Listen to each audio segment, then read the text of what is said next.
Ya está llegando Martín Tetaz, ¿eh? Muy interesante el diagnóstico económico de Martín Tetaz. En cuanto llegue, por favor, lo sientan, porque lo primero que quiero escuchar es eso.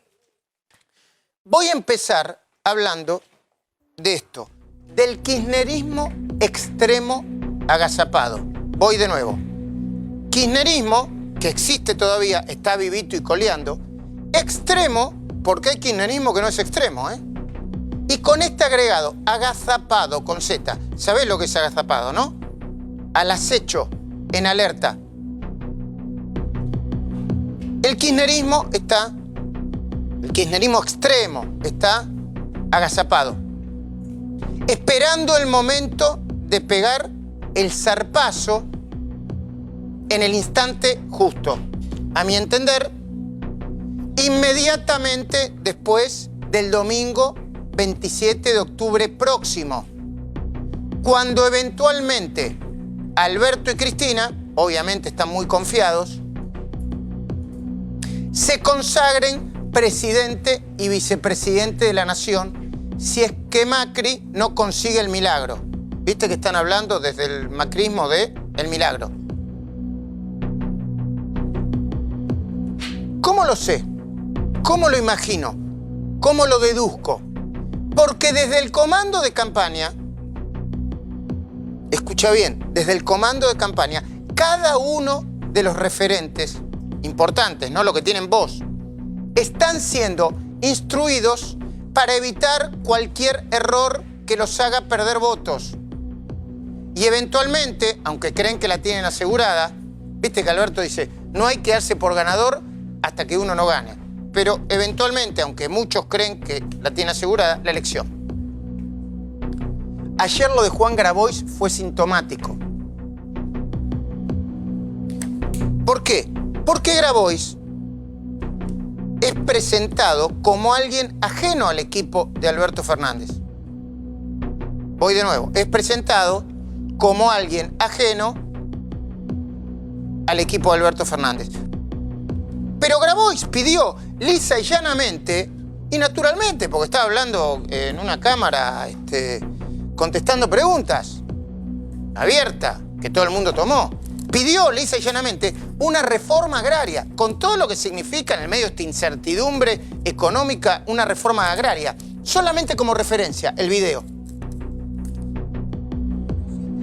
Sí. Quiero que...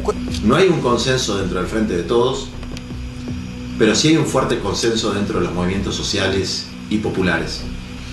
Hay que avanzar con una reforma agraria, que implica necesariamente la redistribución de la tierra, que implica que no puede haber en la Argentina terratenientes. Nadie puede tener más de 5.000 hectáreas.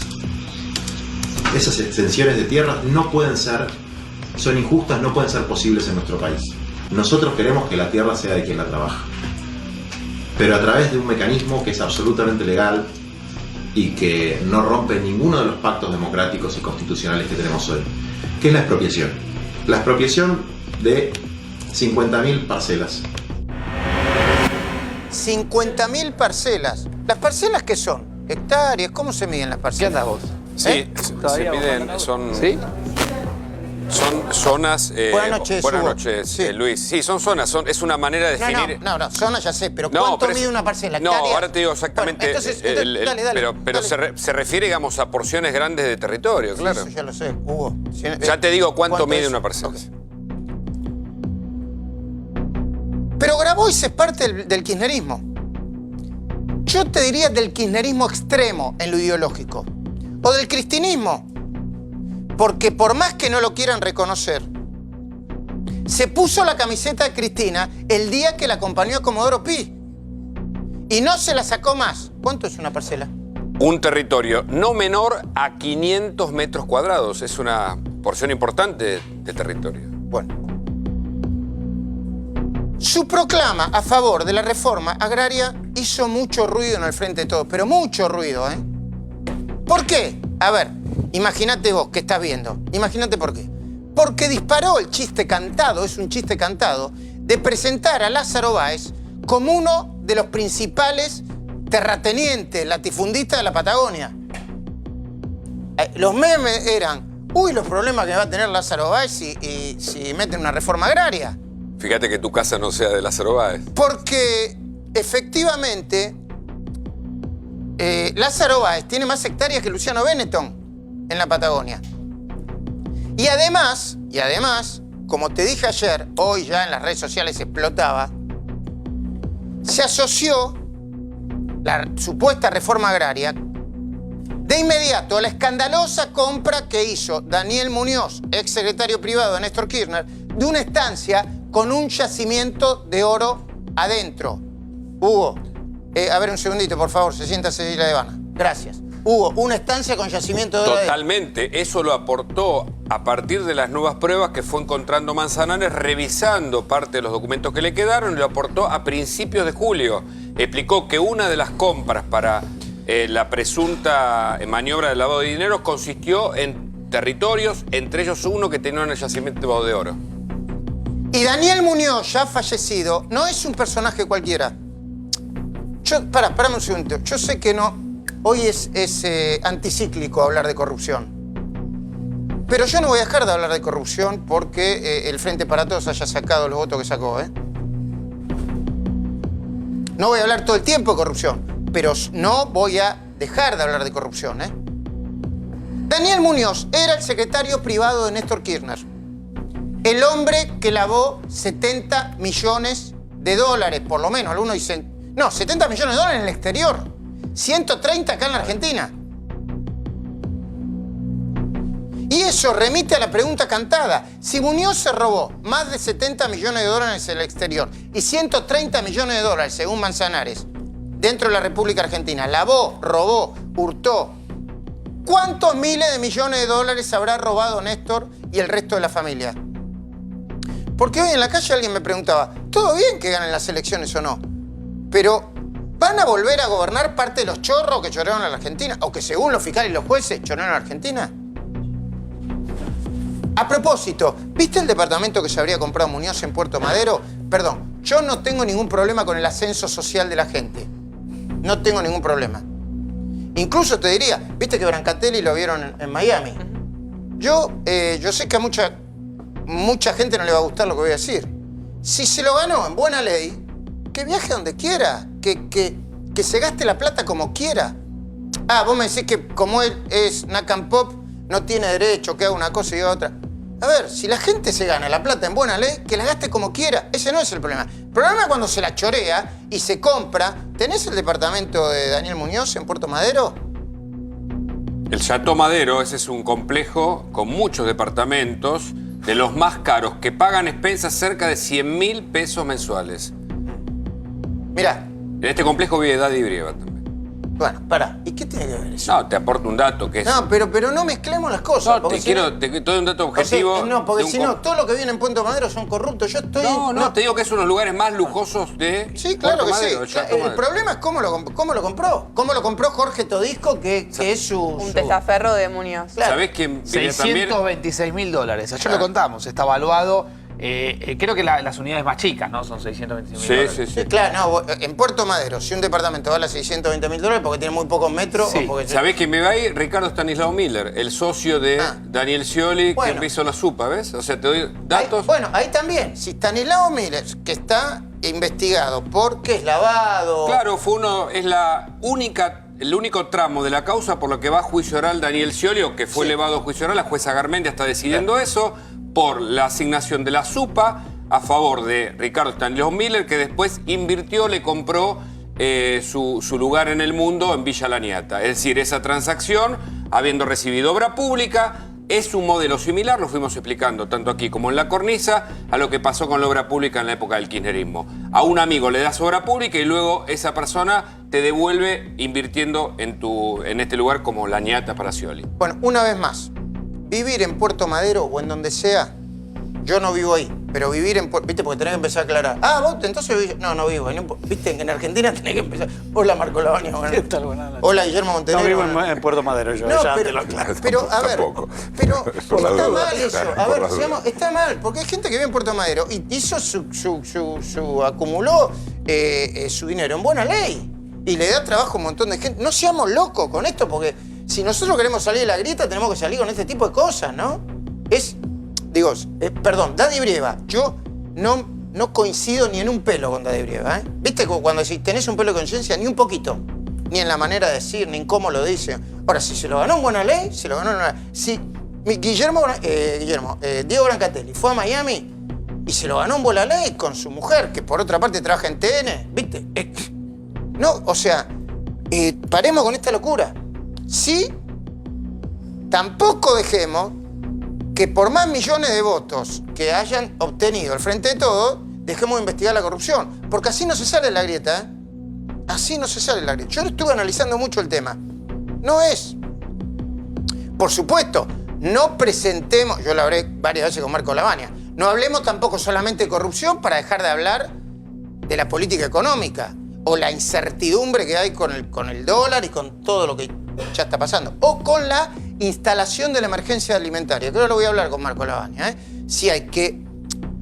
Bueno, a ver, quiero diferenciar algo. Roberto Lavagna, yo estuve revisando, fue el único que presentó un proyecto de emergencia alimentaria fuera de la consigna, del consignismo. Porque algunos dicen, yo no sé, a ver, la CUNSA dice, ayer me dijo, ¿para qué vamos a declarar la emergencia alimentaria si todo el mundo sabe que hay problemas con la alimentación? O sea, ¿cuál sería la diferencia? Ya lo voy a hablar, Marco, eso, ¿no? Pero algunos utilizan la emergencia alimentaria como consigna para acumular votos, para seguir haciendo campaña contra el oficialismo. Y yo te decía que mires el departamento del testaferro de Muñoz, de Daniel Muñoz, porque este tipo de cosas, las cuestiones de corrupción, ahora, como el viento viene a favor de Cristina y sus amigos, no se habla mucho de este tipo de cosas. En realidad no se habla casi nada. Somos 3 o 4 periodistas que seguimos hablando. No como locos, ¿eh? Yo loco no soy. Y sé lo que pasó el 11 de agosto. Pero no voy a dejar de hablar de las causas de corrupción. No se habla de las decenas de causas que, se siguen instruyendo en Comodoro Pi. Porque yo averigüé, ¿cerraron la puerta de Comodoro Pi? ¿Que no hay información tan fluida? No cerraron las puertas. Bueno, mirá, información precisa. Lázaro Báez, por ejemplo, a mi entender, es otro hombre de negocios que pertenece al kirchnerismo extremo, diríamos, que permanece agazapado. A la espera de que la promesa que le había hecho Cristina en una carta que en su momento se dio a conocer... Espera, esa carta se dio a conocer, ¿no? Sí. ¿Te acordás? En 2016. Nunca reconocieron la legitimidad, pero se dio a conocer una carta de Cristina Lázaro. Lo hace estar en estado de alerta y retener el mensaje que dice aguantá que ganamos y ya salís, para que eso se transforme en un hecho. Bueno, Báez, para mí está muy lejos de salir en libertad, ¿eh? Para mí, si uno sigue las causas, Báez está procesado por la causa de los cuadernos de las coimas, por ser considerado organizador de una asociación ilícita en la causa de vialidad o de obra pública, llamala como quieras, que avanza lentamente en la etapa de juicio oral, ¿no? Lentamente. Muy lentamente, es una audiencia por semana. Este lunes recién arrancan las indagatorias. Lázaro espera la apertura del juicio oral y público por Otesur y Los Sauces. Espera, ¿cuándo arranca Otesur y Los Sauces? El año que viene. ¿Cómo Tranquilamente en febrero del la año están que pateando, viene. la están pateando. El Tribunal Oral 5 decidió que Otesur Los Sauces sea parte de Otesur, queda todo en una mega causa, y entre febrero y abril del año próximo empieza el juicio. Y espera Lázaro Báez otra sentencia en el fuero penal económico por evasión tributaria. No me la cuente, está tiroteado por todos los frentes judiciales. Acá hay cualquier cosa menos persecución.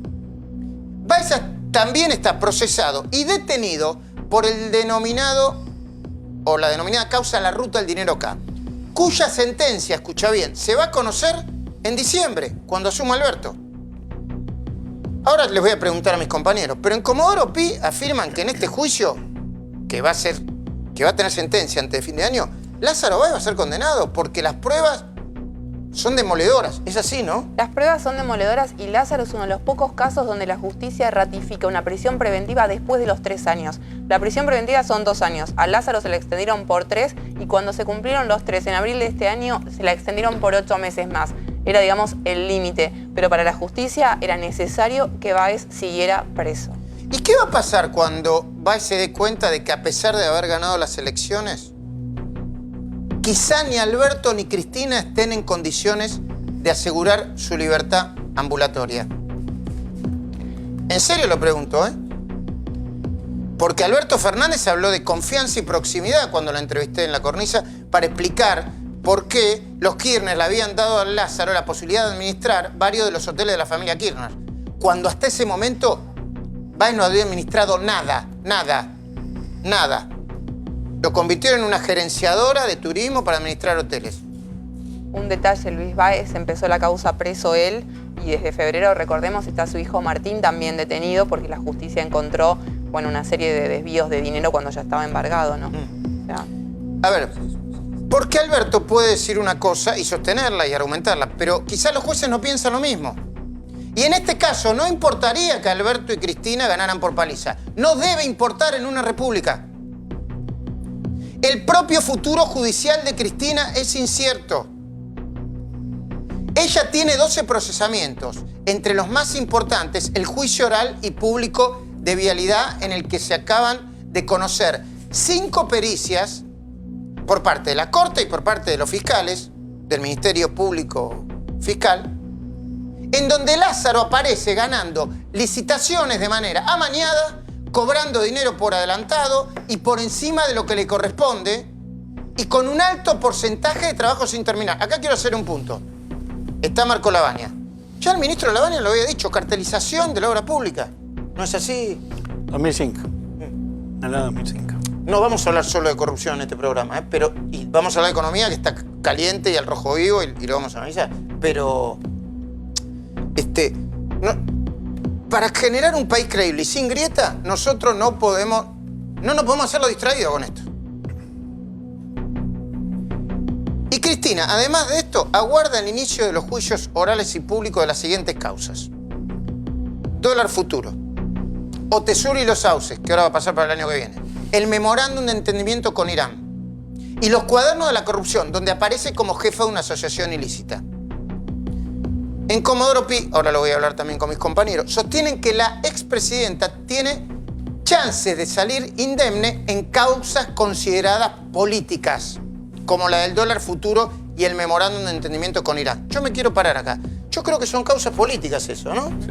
Que en realidad los jueces lo van a determinar por si es una decisión política punible o no. Totalmente. Exactamente. Y lo que hace el tribunal oral en estos casos es revisar la instrucción y en algunos casos ni siquiera pide un juicio oral. O sea, le devuelve, lo deja en suspenso. Esa es una facultad para causas que según la mayoría de los juristas allí no tienen tantos elementos probatorios como las otras. Perdón, Marco, no lo quiero meter en cuestiones judiciales, pero el dólar futuro es una... Y tampoco quiero defender a nadie, ¿no? Porque no sé si hay un negocio de por medio, pero es una causa más política que de corrupción, ¿no? Sí, parecería ser que sí. No conozco los detalles de la causa, si hay algo que amerite por el cual vaya a juicio, pero son decisiones que se toman de gobierno, que en todo caso uno puede decir hubo mala praxis, lo hicieron mal, fue una política horrible, pero de ahí a tener un hecho delictivo punible, son cosas distintas, ¿no? Ok, cosas distintas, como dice Marco Lavagna. Pero en otras causas, como TESUR y los sauces, y vialidad y cuaderno, está muy complicada, Cristina. Y yo les digo la verdad, no me imagino cómo los jueces que firmaron dictámenes y sentencias después lo borren con el codo.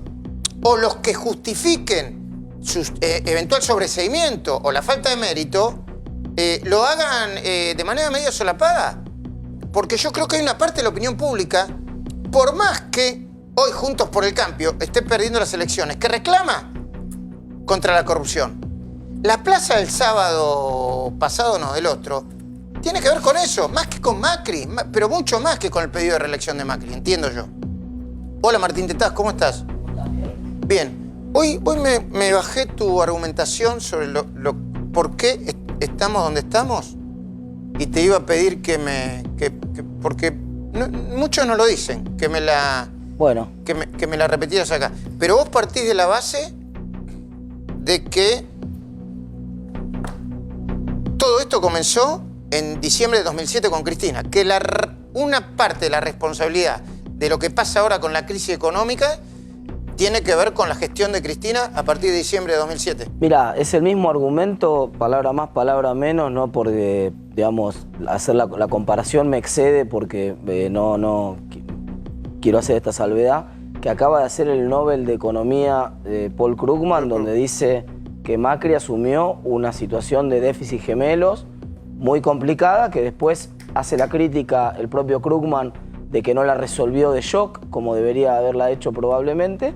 O sea, tiene su responsabilidad también el gobierno, pero claramente si Cristina hubiera mantenido el superávit fiscal con el que asumió, el superávit externo con el que asumió, si el kirchnerismo hubiera mantenido la situación de no inflación con la que asumió, si hubiera mantenido las tarifas más o menos razonables como las tenían cuando asumieron, bueno, todo eso no hubiera habido deuda ni proceso de endeudamiento después, por lo tanto no habría habido inflación después, es decir, buena parte de los inconvenientes que la administración de Mauricio Macri no pudo o no supo resolver, en realidad son parte de la herencia recibida. Bueno, y Martín, y ahora te pregunto, ¿no hay un pecado original político y de política económica de no decirle a la gente claramente, el gobierno de Macri, ¿no?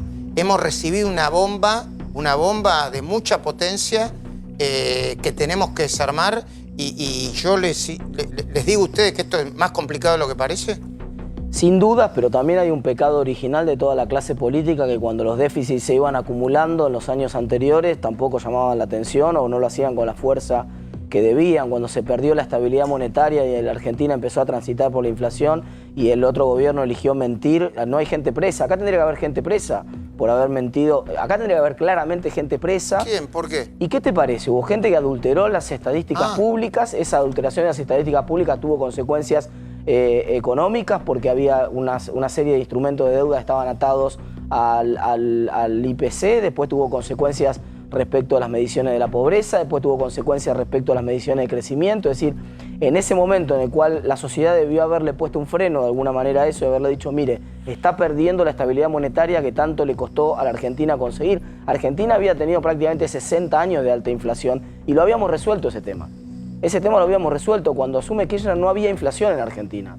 Y vuelve a haber inflación después del gobierno de los Kirchner. Entonces, cuando asumen ellos, había superávit fiscal y superávit externo en la Argentina y un dólar libre y muy competitivo en Argentina. Y entregaron todo lo contrario. Entonces, buena parte de los problemas habría que haber llamado la atención antes y, por supuesto, después, el momento de la herencia, esto que siempre hemos conversado alguna vez, el gobierno prefirió, por una cuestión de crear cierta expectativa con los inversores externos, mostrar que el panorama era mejor de lo que en realidad era. Ese fue claramente con el diario del lunes un error.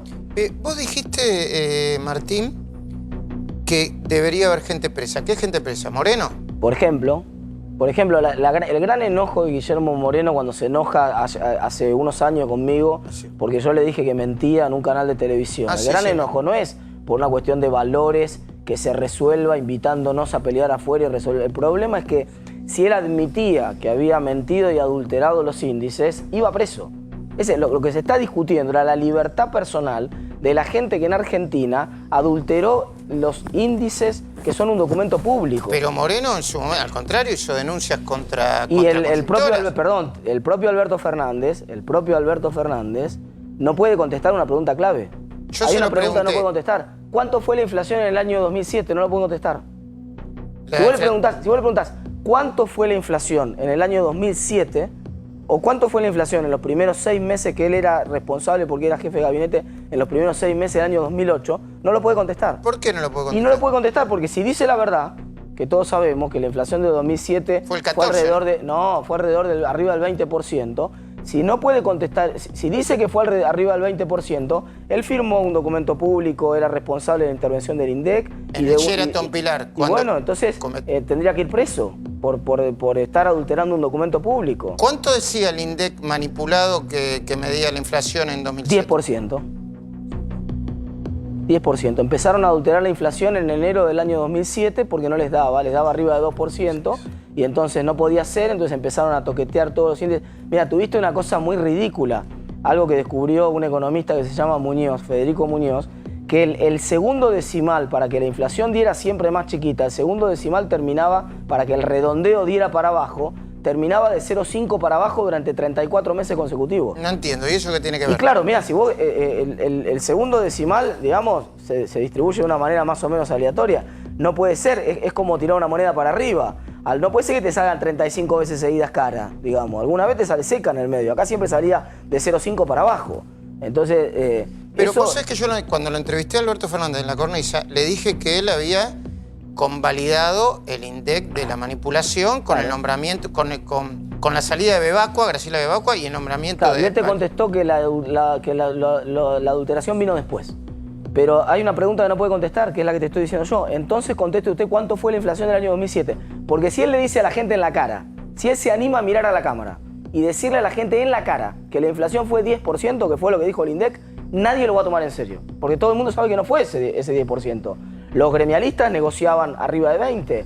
A las compañías que tenían tarifas y que tenían que recibir subsidios, les reconocían aumentos por arriba del 20%. A los contratistas de la obra pública que les tenían que hacer las renegociaciones de los contratos, les reconocían arriba del 20%. Entonces, evidentemente, la inflación para todo el mundo fue 20% menos para la gente que estaba en el INDEC y menos para el señor Alberto Fernández, que seguramente va a contestar que fue 10%, porque si contesta otra cosa diferente, va preso.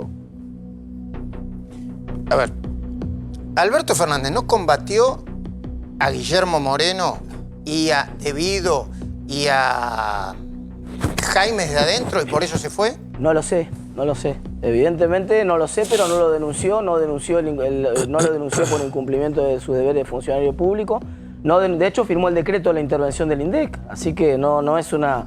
No, todo lo contrario. A ver, a ver, tu tesis es que cuando empezaron a manipular los índices de inflación, esa fue una de las grandes razones por la que destruyeron la economía. Bueno, por supuesto. Primero porque se empezó a generar más inflación, era insostenible el modelo que venían manteniendo y volvió la inflación a la Argentina. Después de haber terminado con ese problema histórico de la Argentina, volvió en el año 2007 la inflación en la Argentina. ¿Pero volvió porque manipularon los índices? No, primero volvió porque, por ejemplo, en el 2006 tuvieron una expansión monetaria del 42%, que fue una animalada para una economía que crecía el 5 o el 6%, no resistía a ningún análisis. Entonces, entre otras cosas, porque además quisieron mantener el tipo de cambio alto cuando hubo una suba de precios internacionales y evitando que el tipo de cambio absorbiera el impacto del aumento de los precios afuera. Es decir, cometieron una serie de errores técnicos del manejo de la economía que generó un shock de inflación que empezó a fines del 2006 y pegó de lleno en el 2007.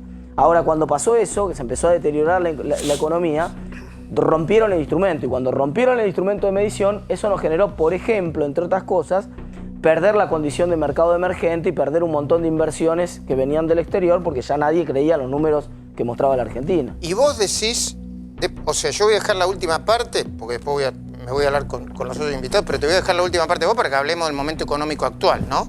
Que también tienen responsabilidad este gobierno, yo de eso no tengo ninguna duda, ¿no? No, por supuesto. Vos compartís. Sí. Pero vos decís que, por ejemplo, el cepo, que puso primero Amado Boudou y después siguió Kicillof, fue consecuencia de todo ese desbarajuste. Mira, hay un indicador, ya que está Marco Lavagna, a mí clave. yo como ciudadano digo, se fue Lavagna, no era que Lavagna, perdón, con todo respeto por tu padre, pero no era que, yo no lo tomo como El Salvador, pero entendí que se fue Lavagna, Néstor Kirchner quiso ser el propio ministro de Economía, después que se fue Lavagna no recordamos mucho nombre de ministro de Economía, y empezaron a garabatear los cuadernos ¿viste los cuadernos de los contadores? Lo empezaron a garabatear, ¿no? Claro. ¿Y el cepo es producto de eso también? Porque si vos hay otro indicador tremendo del kirchnerismo, que es que desde el 2004 hasta el 2015 se congelaron las cantidades exportadas. Si una economía crece y no crecen sus exportaciones, esa economía empieza a tener problemas de divisas. No tiene divisas. Y si no tiene divisas, hay que mostrarlo subiendo el precio de la divisa, pero si vos aumentás el precio del dólar, los salarios en dólares de la población se hacen un poco más bajos y vos ya no podés sostener la mentira de que tenés el salario en dólares más alto de América Latina, o la mentira de que se recupera tanto el poder adquisitivo, o la mentira de que la gente puede comprar un auto. Entonces, tenés que sostener el precio del dólar artificialmente bajo, y la única manera de sostenerlo artificialmente bajo, en algún momento tenés una crisis de faltante de dólares. Todo el mundo pensaba que lo hacían por la elección del 2011, y que después de la elección del 2011 iban a devaluar. Y hubo una corrida fenomenal durante todo el 2011. Pasó la elección del 2011, siguió la corrida, lo que te muestra que no era electoral. Los meses siguientes de la elección del 2011, una corrida feroz, porque todo el mundo decía, es mañana la devaluación. este tipo de cambio no se puede sostener más. Y en vez de evaluar, porque eso implicaba reconocer Metieron que no cada era vez más mérito cepo. de ellos el salario real que tenían los argentinos, sino que era mérito de atraso cambiario, metieron el cepo. Y el control de cambios, cada vez más. Primero Exactamente. fue un cepito, después fue un cepazo, hasta que llegaron al cepo total. Exacto. ¿Me esperás un segundito? Claro. Uso esta cámara. Marcelo Padovani, 9 de julio y Avenida Belgrano. ¿Qué es lo que está pasando ahora? Buenas noches. ¿Qué tal, Luis? Buenas noches. Sí, lo que está pasando ahora es lo que viene pasando aproximadamente desde las 3 de la tarde, cuando comienza este piquete, que es enorme, Luis. Enorme piquete sobre la avenida 9 de julio. Lo perdón, que están Marcelo, viendo es el aclaramos- campamento piquetero. Aclaramos que es en reclamo de que se declare la emergencia alimentaria, ¿no? Exactamente, uno de los reclamos es ese. De hecho, hoy estuvo Juan Grabois, Luis, en el Congreso Nacional dando una conferencia de prensa y presentando un proyecto de ley. Allí fue recibido por algunos diputados. En este caso, esta gente es del Polo Obrero, del Movimiento Barrios de Pie, de una decisión del Barrios de Pie que conduce Menéndez. Una parte está aquí y están reclamando, Luis, que los reciba alguien del gobierno. Claro, tenemos que aclarar esto. Estamos a las puertas del Ministerio de Desarrollo Social. Nadie los ha recibido en el día de hoy. El mensaje del gobierno es claro, dice el gobierno. Bajo esta extorsión no vamos a recibir a nadie. Esto las otras veces ha terminado en que finalmente los funcionarios del gobierno los recibían. Hay tiempo hasta mañana a las 10 de la mañana. ¿Por qué Sí. te digo esto? Sí. Porque a las 10 de la mañana va a venir más gente y se van a quedar todo Claro. el día jueves si nadie los recibe, Luis. Gracias, Marcelo. Déjame con esa imagen. Abrazo. Se ven muchas carpas, hace mucho frío. ¿Y qué dice el Ministerio de Seguridad de la Nación, Hugo Machiavelli? Sí, y además de la ciudad de Buenos Aires, dos decisiones fundamentales. Una es no acercarte a estos grupos. Se considera que hay 6.000 familias con chicos. No hay ningún tipo de posibilidad de que la policía se acerque, solo va a resguardar toda esa zona. La segunda, de índole judicial, tiene que ver con una denuncia que están planteando al líder del Polo Obrero, Beliboni, Eduardo Beliboni, con quien se negoció desde hoy el Ministerio justamente de Desarrollo Social para intentar un acuerdo, para que levantaran las carpas, pero finalmente, como no se hizo, hay una denuncia en marcha. Además, fíjate estos datos. El denunciado Eduardo Beliboni, el delito es acción pública por el corte de calles y el antecedente tiene que ver con el corte con manifestantes de la autopista 25 de Mayo e impedir el tránsito. Además, en el escrito se señala que hay una búsqueda de crear problemas y generar caos y no de la convivencia dentro de un acuerdo de negociación. Bueno, a ver, acá hay de todo. Está el Polo Obrero, está la izquierda. Y hay un Grabois, al que yo llamo kirchnerismo extremo en lo ideológico. Desde el punto de vista de la seguridad, Montenegro, usted fue ministro de Seguridad. Ministro fue, ¿no? Ministro. ¿Están haciendo lo que tienen que hacer? ¿O no pueden responder a una demanda de la gente que digan, no dejen esto porque tenemos que defender el libre tránsito? Yo creo que hay dos cuestiones, ¿no? Primero, el diálogo en este tipo de casos es clave, ¿no? O sea, no se puede responder solamente desde el Ministerio de Seguridad o con las fuerzas policiales en una situación de estas características. Lo ideal es no llegar, ¿no? Y me parece que el diálogo previo es clave y se estaba llevando adelante. Incluso una de las cosas que más generó conflictos es que estaba habiendo un diálogo y que ese diálogo se cortó y que algunas de las medidas que ellos estaban pidiendo se fueron llevando adelante, ¿no? Pero me parece que tratar de resolverlo en esta situación solamente con fuerzas de seguridad no tiene ningún sentido, ¿no? Bueno, Montenegro obviamente es candidato a intendente de Mar del Plata, ¿no? Pero también fue ministro de Seguridad y quiere vincularlo con eso. Ahora, Marco, hay una manera de pedir la emergencia alimentaria que es esta, que yo no la... A ver, puedo compartir se puede discutir la justicia el reclamo. Cuando usted, su padre, pide emergencia alimentaria, ¿por qué hay que declarar la emergencia alimentaria si todo el mundo sabe que hay problemas alimentarios? No se trata de simplemente declarar la emergencia, se trata de declarar la emergencia, que eso te habilita a tomar acciones más rápidas, por ejemplo. ¿Por ejemplo? Te habilita a disponer de la logística para distribuir el alimento de forma distinta. Los recursos, cómo los administrás, poder asignar recursos adicionales a esta problemática. ¿Por qué planteamos nosotros el tema de la emergencia alimentaria? Venimos de un proceso donde tuviste una devaluación, tuviste corridas cambiarias y todo. Todos sabemos que eso va a hacer saltar los precios. Venimos de una situación social muy compleja que cuando subís los precios lo único que va a generar es más problemática social. Con lo cual anticipate, antes de que esa conflictividad crezca más, y empezá a llevar soluciones concretas. Yo entiendo, la Marco, emergencia pero ¿por qué? alimentaria, ejemplo. Está bien. Digo, pero ¿por qué no le pedimos al Ministerio que libere fondos rápidamente?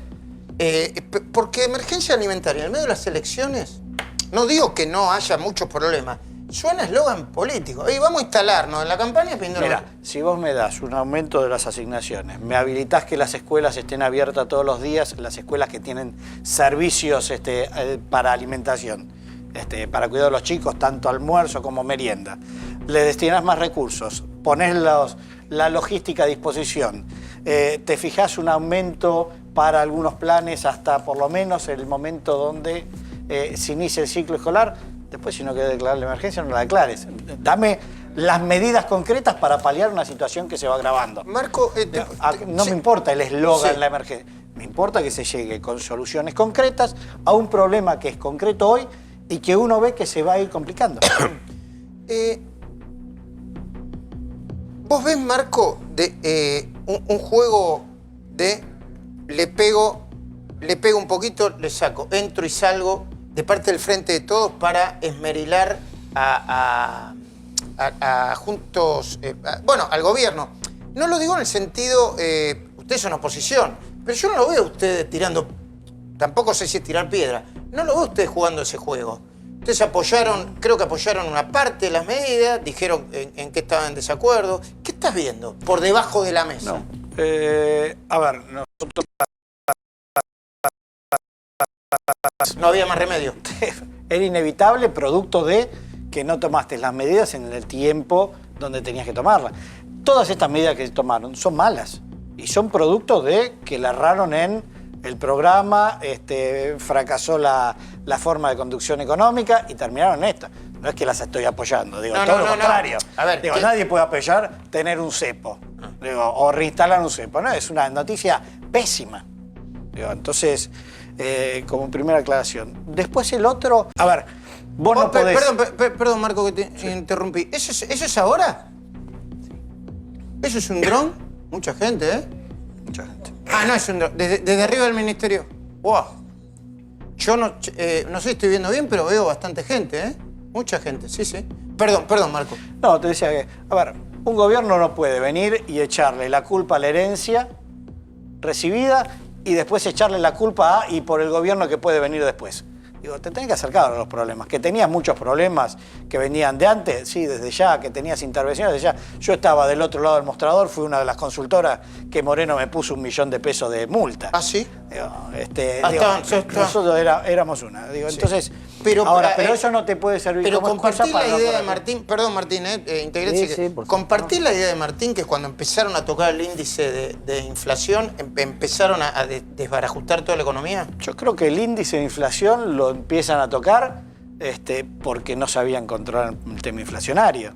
La intervención del INDEC en realidad empieza en el año 2006, no con intervención de cambiando los números, sino ir a los comercios, ir a los productos que estaban en el INDEC, en el índice, y te hacían un acuerdo, te apretaban para que bajes el precio. Iban a los supermercados y decían, a ver, esto lo metemos todo dentro. Te agarraban en una hamburguesa que está en el índice de precio y te decían, esta hamburguesa no sube de precio. No me hablé de hamburguesa, que tengo un hambre. Sí, yo también, vengo de eso. Entonces, creo que viene un error tras otro que se fue cometiendo. Y yo recuerdo, mira, la campaña del año 2007, en el año 2007, que mi padre se presenta candidato a presidente. Sí. Aunque después fue y le dio la mano, apoyó al ganador.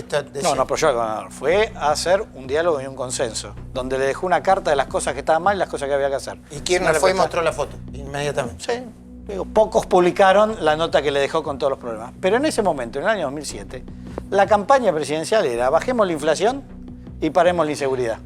Digo, si haces la misma campaña hoy es exactamente lo mismo. Es un problema que lamentablemente viene recurriendo y en vez de mejorarlo, viene empeorando año a año. Porque la inflación que va a dejar este gobierno, en términos estructurales, es peor que la inflación del año del gobierno anterior. Vos dijiste algo que... 10 puntos más. Sí, por supuesto, ¿no? Al 55%. Te estoy hablando en promedio de los 4 años. Este año va a terminar cerca del 60%.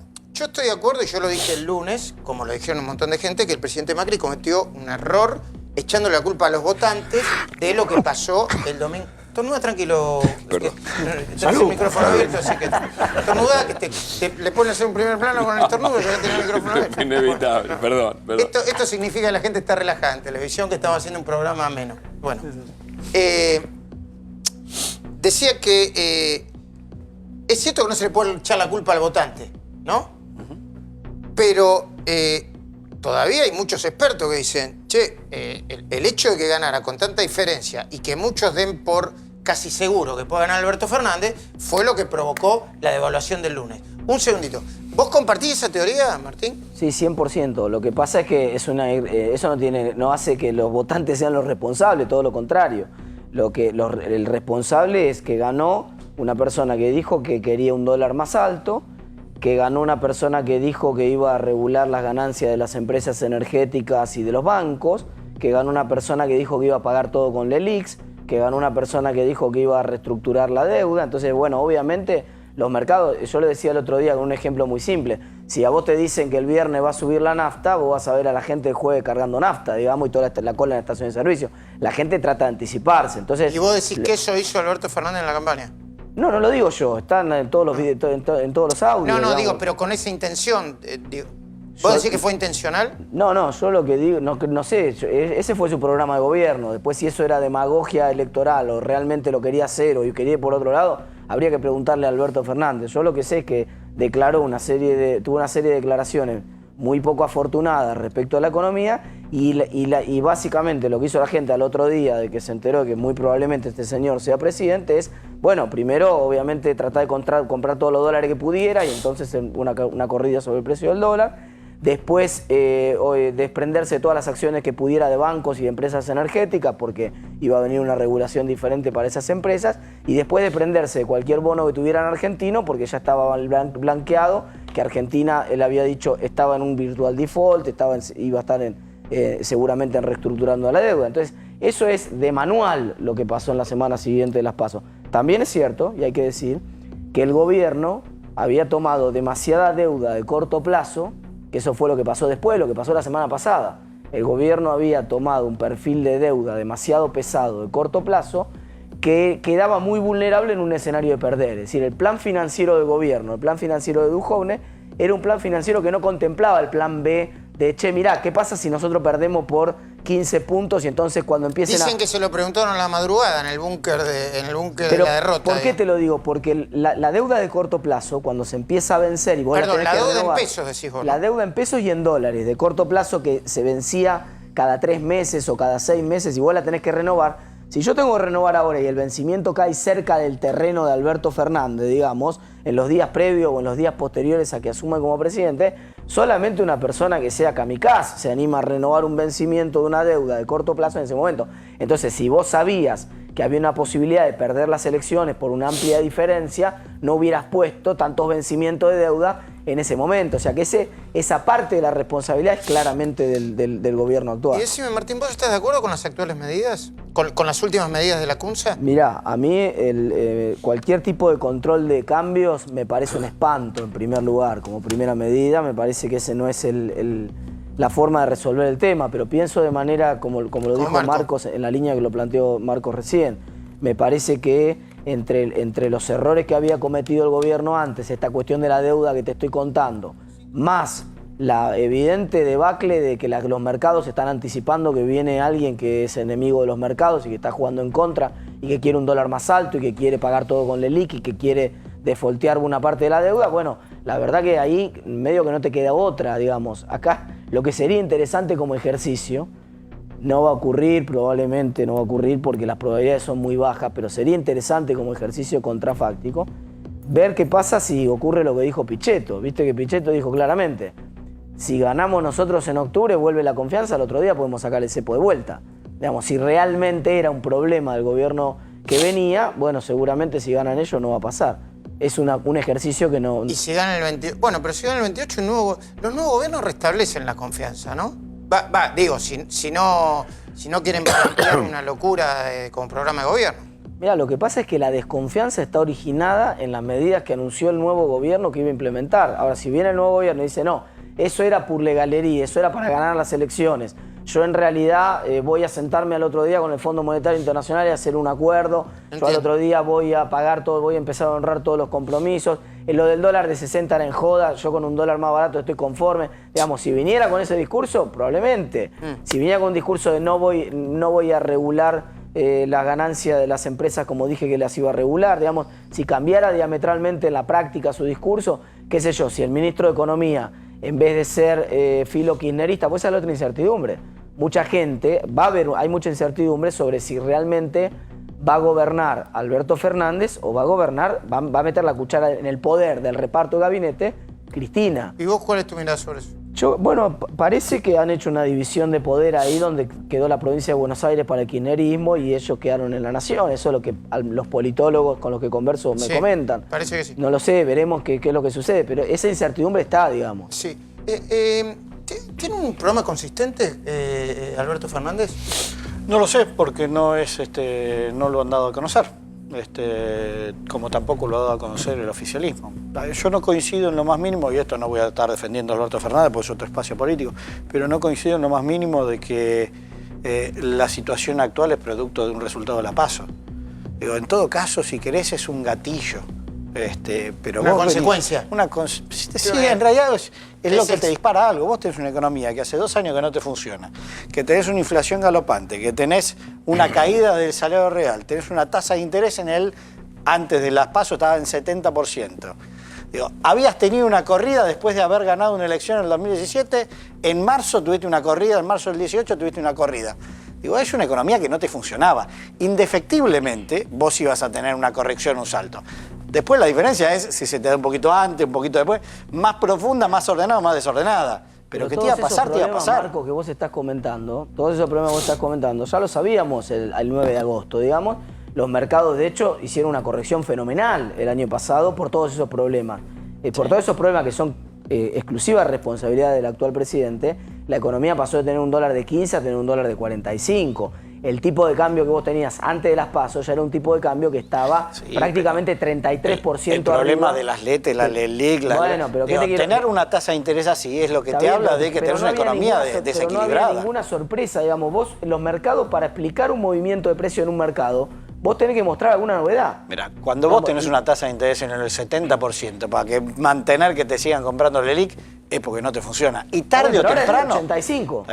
La tuviste que poner en 85. Sí, peor no todavía. Es que bajaste la tasa de interés después. Peor. Es decir, la tuviste que poner en 85. No te estoy diciendo que ahora está bien. ¿Qué explica el salto? Vos tenés que explicar el salto del 70, de la tasa del 70 a la tasa del 85. Una economía que no te funciona, que en algún momento te ajustaba. Te ajustaba en agosto, después de la PASO, o te ajustaba en diciembre o te ajustaba en marzo del año que viene. Pero si que te ajustaba y te saltaba seguro. ¿Por qué iba a saltar si venías con 10 meses consecutivos de superávit externo, si venías normalizando bajando la inflación, la economía, bajando la inflación, digamos, no había razón para que saltara. La inflación estaba en los últimos meses en 53%. No, eso es el interanual, pero venías con 2,1 en el último mes, venías bajando la velocidad de la inflación. La subiste a 4 y después la bajaste a 2,1. La inflación, para que entienda la gente en la casa, es una velocidad, es como la velocidad a la cual va el auto.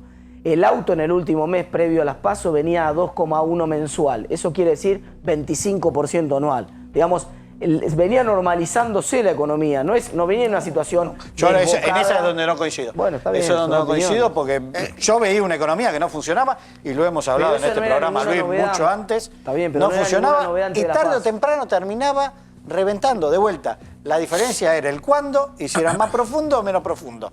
Quizás sí el resultado de la PASO te generaron una inestabilidad adicional, eso te lo concedo, pero no fueron el producto. Digo, son sistemas económicos que no te funcionan y siempre ajustas como ajustaron en el 18 después de haber ganado una elección de forma muy contundente. El ajuste del 18 no cabe ninguna duda, pero el ajuste post-PASO, todo lo que vos mencionás, que tenés razón en muchas de las cosas que mencionás, ya se sabían perfectamente, eran conocidas por el mercado el día 9 de agosto. Y nosotros cuando enseñamos en la facultad cómo funcionan los mercados, siempre enseñamos que la información vieja no modifica los precios, que los mercados toman decisiones sobre los precios con la información que viene para adelante. Lo mismo te podría decir en abril, no te cambió nada respecto, en abril del 2018 no te había cambiado nada respecto de lo que se sabía en noviembre del 17. Se te cortó el financiamiento, pusiste un impuesto a la renta financiera que fue un espanto. ¿Ustedes se arrepintieron alguna vez del impuesto a la renta financiera? Eso fue un espanto. Ese fue uno de los inicios del problema del 2018. Un segundito que los quiero dejar para una conclusión final dentro de un rato, pero está Montenegro y quiero que mis compañeros desarrollen sus temas. Hugo Machiavelli, tu atención, dale, ahora.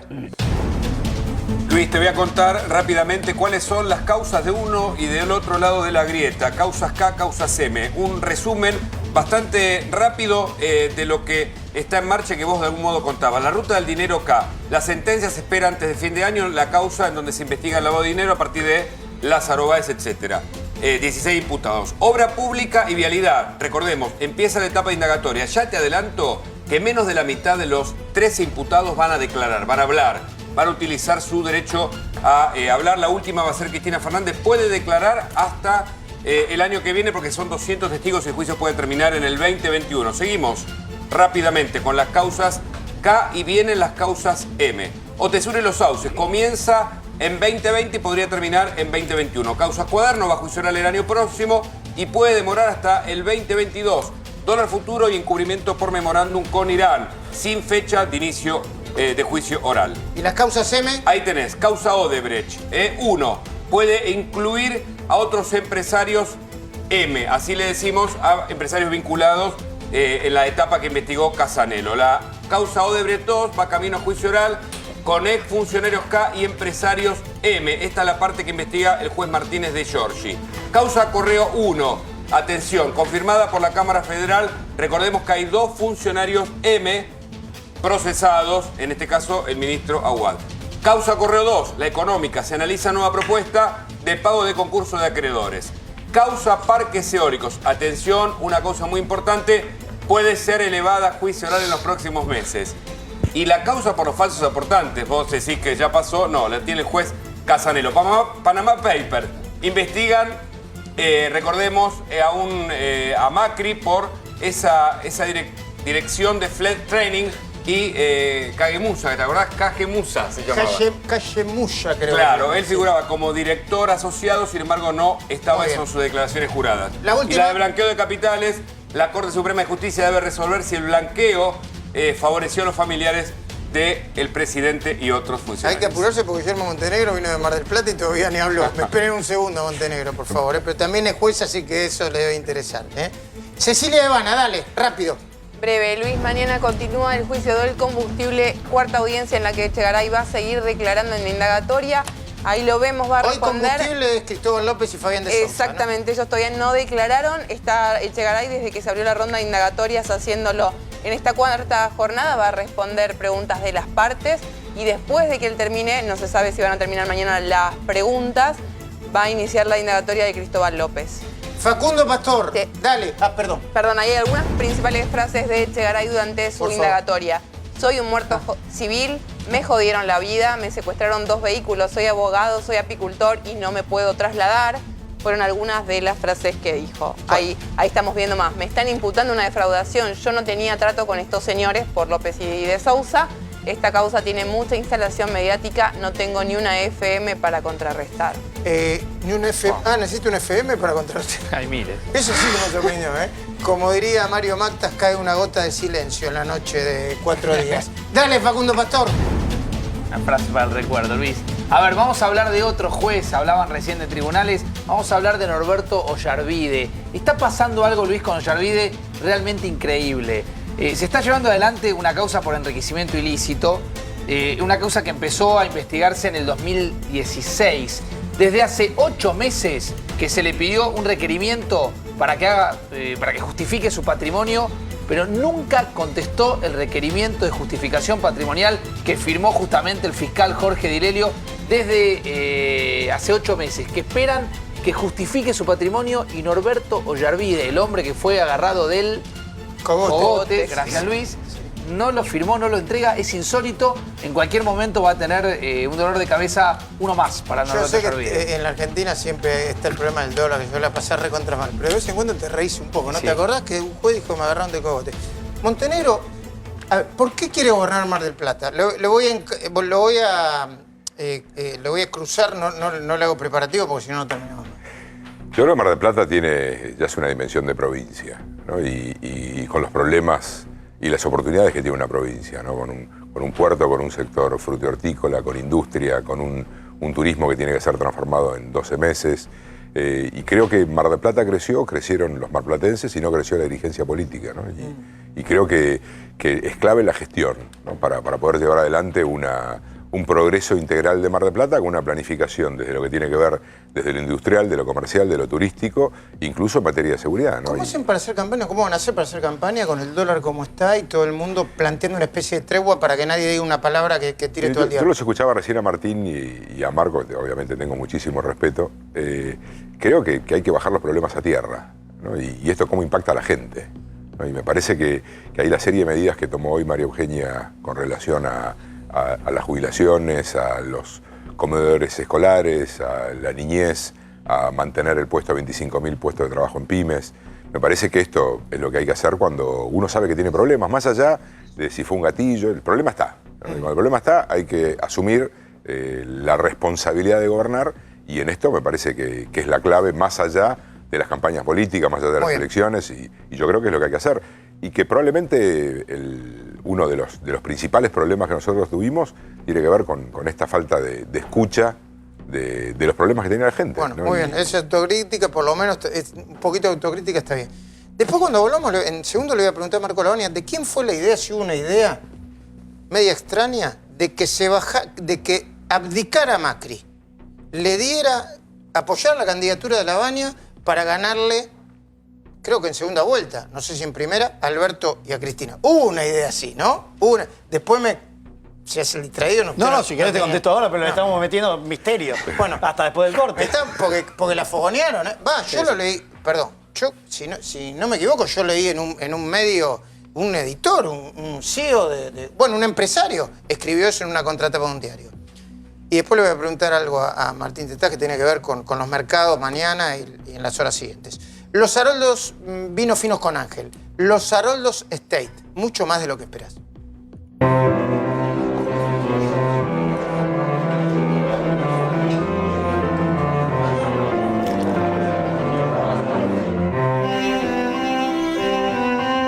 Los Haroldos Estate, mucho más de lo que esperás.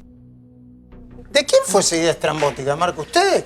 No, nosotros no. Nosotros en eso somos muy respetuosos de los procesos. Al igual que cuando nos decían, y lo hablamos acá, bajate porque eso beneficia, no me gustaba, tampoco voy a hacerle lo que hace 2 meses, hace un mes, decía que no me parecía.